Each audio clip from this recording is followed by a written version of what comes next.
পানির যে সুত আছে এখন এখন তো এমনিই বাইঙ্গা দিলেও আমাইব না বাইঙ্গা দিলেও আমাইব, তবে বাইঙ্গা দিলে তাড়াতাড়ি নদীর সুত কমে যেতে পারে। এই তো বন্যার তো বেশি সমস্যা নাই, এখন অতটুকুই যদি আউরে দি আমার জায়গায় পানিতে নদীর পানিও সুত কমে যাব, নদীর পানিও কমে যাব, তো এখন কমতিতে আছে।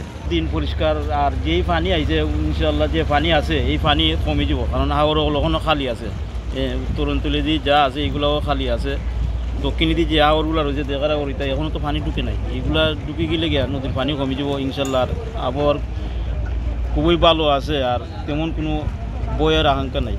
7 দিন আগে তো থেকে বিরাট বৃষ্টিপাত হওয়াতে এখন কোনো কিছুটা পানি থম ধরছে, বুঝছেন নি, এখন তেমন বাড়তি না।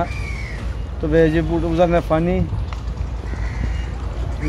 হওয়াতে আপনার পানি একটু বাড়তি, তো বন্যার কোনো সম্ভাবনা আর নাই। বৃষ্টি যদি আর না হয় কোনো বন্যা হওয়ার সম্ভাবনা নাই।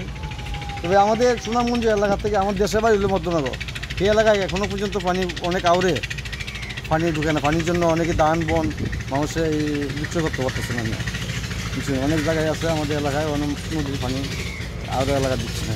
আওয়ার দিকে সব দিকেই আপনার শুকনা পানি, ওখানেও গিয়া আউরে গিয়া ঢুকছে না।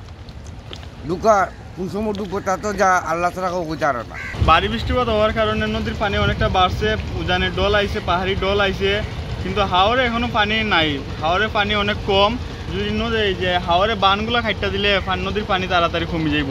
আর বন্যা হওয়ার তেমন কোনো আশঙ্কা নাই, কারণ যেহেতু এখনো হাওরে পানি কম, হাওরে এখনো পানি ঢুকতে আসছে আস্তে আস্তে, নদীর পানি থাকতো না। আর যদি বানগুলো খাইটা দেওয়া হয় তাহলে তাড়াতাড়ি পানি ঢুকে যাবো হাওরও। পানি হয়েছে, পানি কমতেছে, নিচে হাওরগুলো খালি আছে, একটু পানি লামে গেলে আমরা আর কোনো ডর ভয় নাই।